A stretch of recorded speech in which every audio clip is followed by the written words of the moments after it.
Good morning students, this is your biology class and today we are going to start our lesson 2, that is sexual reproduction in flowering plants.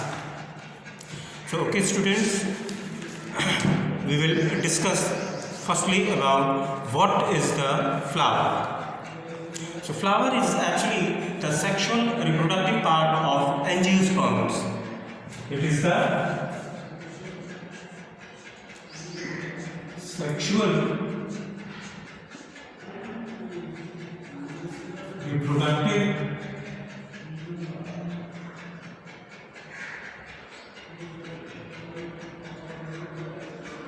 part of angiosperms.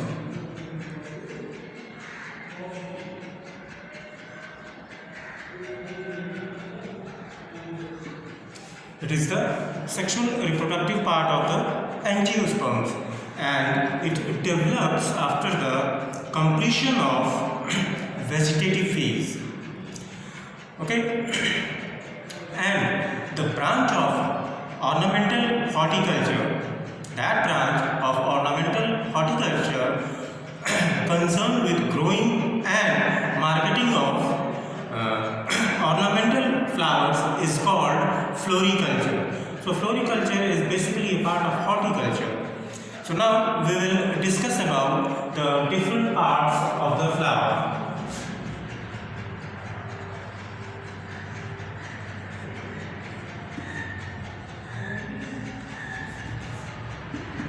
Among the various parts, the first one is the thalamus.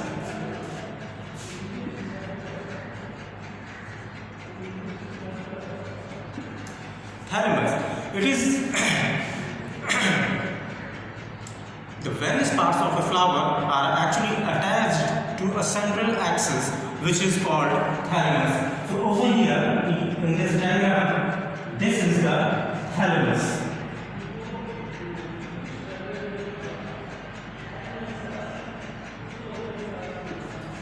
So it is the central axis to which the different parts of the flower are attached. Now, the outermost world and the first accessory world. There are two types of worlds in a flower: accessory worlds and the reproductive, or we can say that reproductive world. So, in accessory world, only the non-essential components of a flower are taken into consideration. For example, sorry for the distance. For example, calyx and corolla, which are also called sepals and petals. Over here, you can see that this is the sepal, and these are the drawn in blue outline or blue color that are actually petals. So these are the non-essential worlds of the flower, or we also call them accessory words. Now, secondly, next to the petal is present the first essential word of flower, which is called androecium, or this androecium is the main reproductive part of the flower. So here you can see anther and filament are the two main parts of androecium. Anther is the swollen region present at the tip of the androecium, and the stalk to which it is attached with the thalamus is called filament. So anther and filament together constitute the androecium. Next part of the flower is the female reproductive part, which is also called pistil or carpel, and it has first topmost fallen region, which is called stigma, then a tube-like structure, which is called style, and the basal fallen region, which constitutes the ovary, and inside the ovary you can see the ovules are present. So this particular region of basal fallen part just above the thalamus is the ovary. Now we will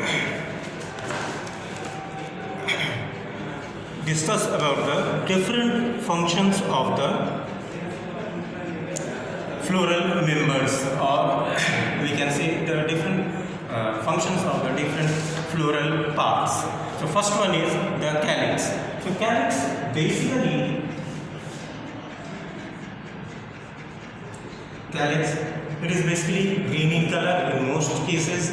However, in some plants it may be differently colored, and its main function is to provide protection to the inner walls. So its main function is to protect the different parts of the flower in bud condition, and it is smaller than the petals and when colored it also attracts insect for pollination. So it is generally green in color. In some plants it may either be colored, and if it is colored then it will attract the insects for pollination, and its main function is to provide protection to the flower in bud stage. Next part is corolla.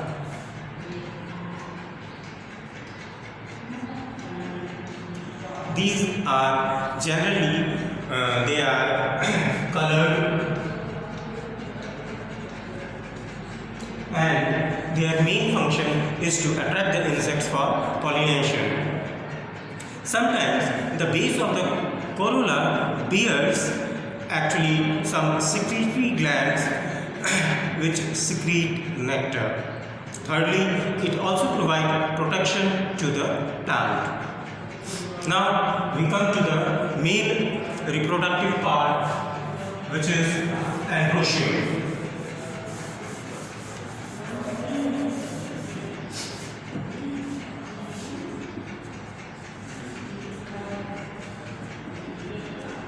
It is the main reproductive part, and it has two main components, that is anther and filament. Inside the anther are produced the pollen grains or male gametes. So androecium, its main function is the production of microspores or pollen grain. Now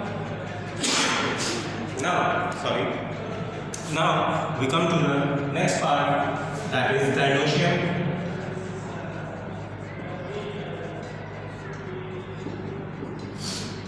It is the female reproductive part of the flower,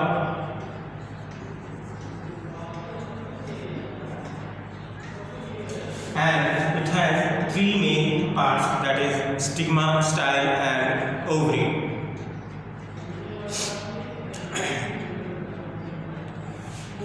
Its main components are, the main components of gynoecium are first stigma, which is generally hairy or sticky in nature so that it can trap the pollen grains carried by the wind. Then second is this tube-like structure which is green in color in the diagram, that is style.